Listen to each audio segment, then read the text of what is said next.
একদিন রাতে আমি আমার দেবরকে ছোট বাচ্চা মনে করে আমার বিছানায় নিয়ে শুয়ে পড়েছিলাম এবং তারপর যা ঘটেছিল তা আপনার মন উড়িয়ে দেবে। আমার নাম শায়লা, আর আমার বয়স ২২ বছর। আমি অনেক সুন্দর দেখতে, গায়ের রং ফর্সা, একটু মোটা হওয়ায় বাইরে বের হলেই সবাই চেয়ে থাকে আমার দিকে। আমার স্বামী শহরে যাবে, তাই আমার স্বামী আমাকে বলেছিল তার ১২ বছর বয়সী ছোট ভাইদের খেয়াল রাখতে। আমি রাজি হলাম। প্রতিদিন তাকে স্কুলে নিয়ে যেতাম এবং রাতে আমার ঘরে ঘুমাতে দিতাম। দেবর ঘুমিয়ে গিয়েছিল ভেবে সেদিন আমি আমার পুরনো প্রেমিককে বাসায় আসতে বলি।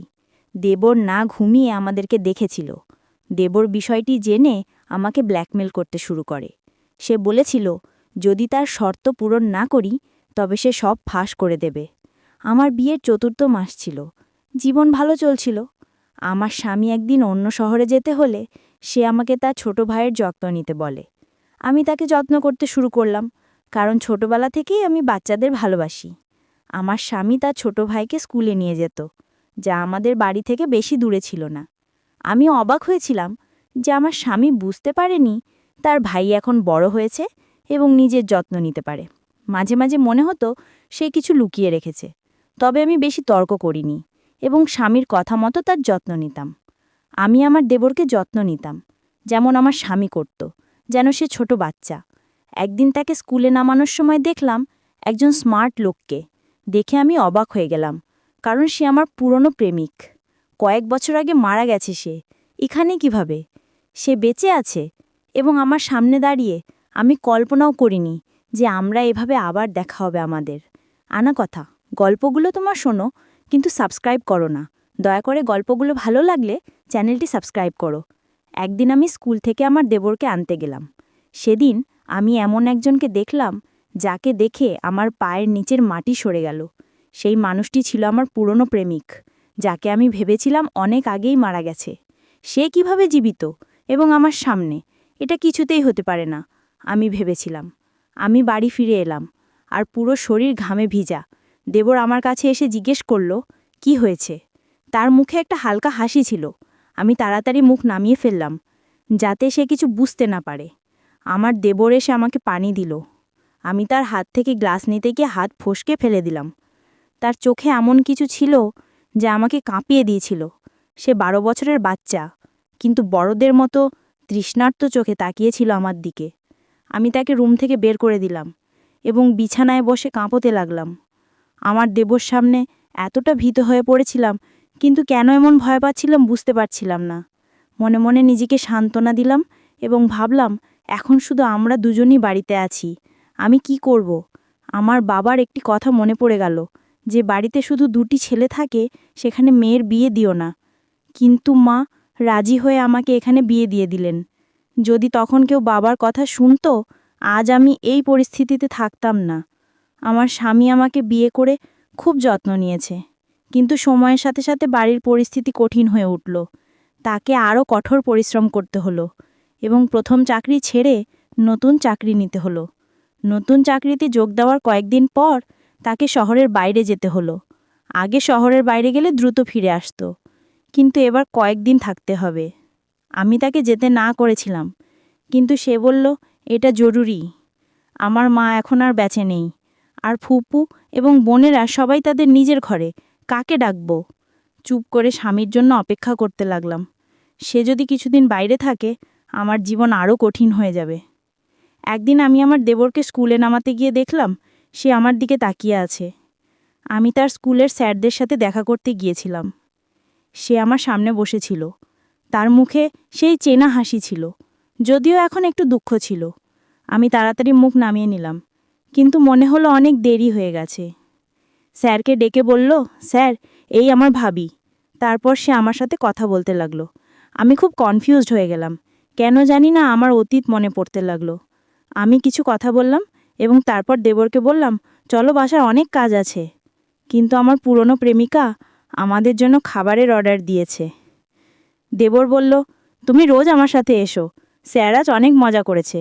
সাহস জোগাড় করে আমি মাত্র ২ কামড় খেয়ে বেরিয়ে এলাম। অনেক দিন পর আমার পুরনো প্রেমিক বের হলো। আমি তাড়াতাড়ি অটোতে বসে প্রেমিককে ইশারা করলাম যে আমরা বাড়ি ফিরছি। আমার শ্বাস নিতে খুব কষ্ট হচ্ছিল। বাসায় ফিরে দেবর বলল, ভাবি কি ব্যাপার? আমি জিজ্ঞেস করলাম, তুমি কি বলছো? তখন সে বলল, স্যারকে তুমি কি আগে থেকে চিনো? আমি বললাম, না, আমি তাকে চিনি না।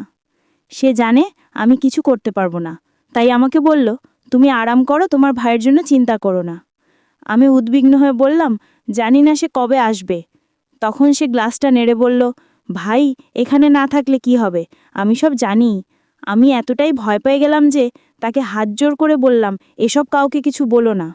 তারপর সে বলল, ভাবি আপনি সরল মনে হলেও আমি জানি আপনার গোপন কথা, কিন্তু আমি কাউকে কিছু বলবো না যদি আপনি আমার একটা শর্ত পূরণ করেন। ভয়ে আমি রাজি হয়ে গেলাম, ভেবে যে সে হয়তো টাকা বা কোনো মূল্যবান জিনিস চাইবে। দেবর বলল, আমি কাউকে কিছু বলবো না, কিন্তু আমার শর্ত মানতে হবে। আমি আর জরুরি কাজে যাচ্ছি, কাল তোমাকে জানাবো। সে চলে যাবার পর আমি পুরো রাত টেনশনে কাটালাম। পরের দিন প্রেমিক আমাকে ডাকলো আর আমি কাঁপতে লাগলাম। সারাদিন দেবরকে ঘুরে ফিরে শেষে বাসায় ফিরে আমাকে বলল, ভাবি কি ব্যাপার? আমি জিজ্ঞেস করলাম, তুমি কি বলছো? তখন সে বলল, স্যারকে তুমি কি আগে থেকে চিনো? আমি বললাম, না, আমি তাকে চিনি না। সে জানে আমি কিছু করতে পারবো না, তাই আমাকে বলল, তুমি আরাম করো, তোমার ভাইয়ের জন্য চিন্তা করো না। আমি উদ্বিগ্ন হয়ে বললাম, জানি না সে কবে আসবে।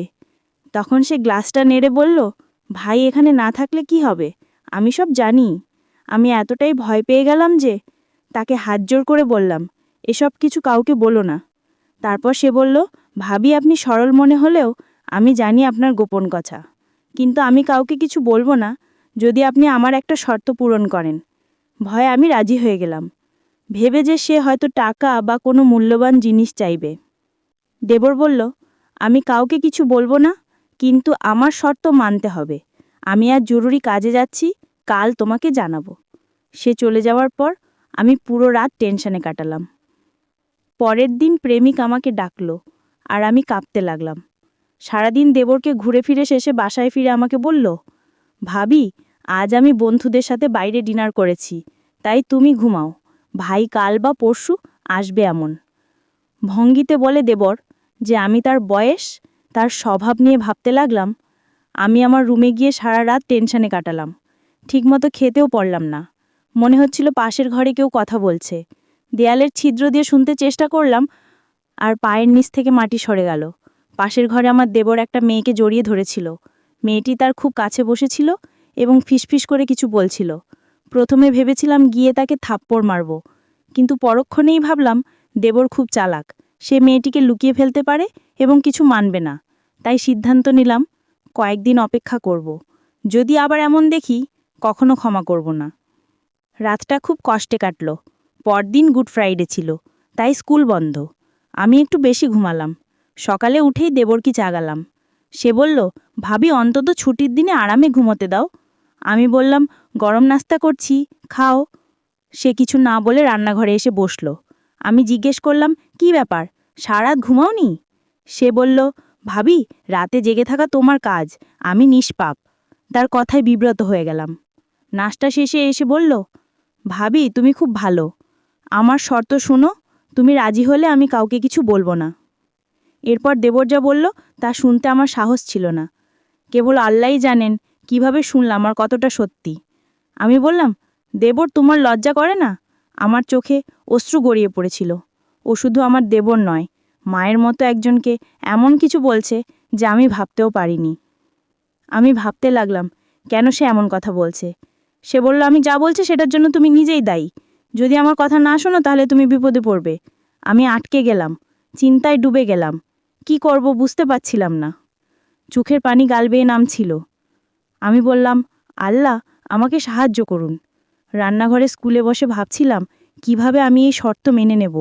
কিছুই বুঝতে পারছিলাম না। এদিকে আমার খাবার পড়ে গেল। আমি নাস্তা করতে পারলাম না, আর শুধু কান্না করেছিলাম। মনের মধ্যে ঘৃণা জন্মেছিল এই ছেলেটার প্রতি। কিছুক্ষণ পর দেবর ফিরে এসে বলল, কি ভাবছো ভাবি? তুমি তো আমার মায়ের মতো, কেন আমাকে কষ্ট দিচ্ছ? তার প্রতিটি কথায় আমার মন চাইছিল তাকে থাপ্পড় মারতে, কিন্তু নিজেকে সংযত করলাম। দেবর বলল, ভাবি আজ রাতে রেডি হয়ে যাও। আমি শুধু প্রার্থনা করছিলাম, হে আল্লাহ দিনটা দীর্ঘ করো, রাত যেন না আসে, কারণ এই রাত আমার জীবন ধ্বংস করতে চলেছে। কিন্তু আপাতত আমাকে এটা মোকাবিলা করতে হবে। এই কলঙ্ক আমার জীবনে অন্ধকার নিয়ে আসবে। আমি চুপচাপ বসে দেখলাম দিন ফুরিয়ে আসছে। রাত আসার মানে আমি আর কিছুক্ষণের মধ্যেই বিপদে পড়ব। হঠাৎ রাত 9টা বাজল এবং রান্না করতে শুরু করলাম। আমি স্নান করে ঈশ্বরের কাছে প্রার্থনা করতে লাগলাম। দরজা জোরে কড়া নাড়লে আমি দরজা খুললাম না। এই পাপ থেকে বাঁচতে চাইলাম। দরজায় ধাক্কাধাক্কি থেমে গেল। বাইরের দরজা খোলার আওয়াজ পেলাম। তার কাছে ঘরে ঢোকার চাবি ছিল, তাই সে ঘরে ঢুকল। আমার দরজা অনেকবার টোকা দিল, কিন্তু আমি খুললাম না। সে বলল, ভাবি, আপনি নিজের জন্য কষ্ট বাড়াচ্ছেন। আপনি যদি নিজের যত্ন না করেন তাহলে কে করবে? সে অনেকক্ষণ দরজায় নাড়িয়ে কথা বলল, কিন্তু আমি চুপ থাকলাম। আমি সিদ্ধান্ত নিয়েছিলাম আজ রাতে দরজা খুলব না। যাই হোক, সারা রাত শান্তিতে ঘুমালাম। সকালে উঠে রান্নাঘরে গেলাম।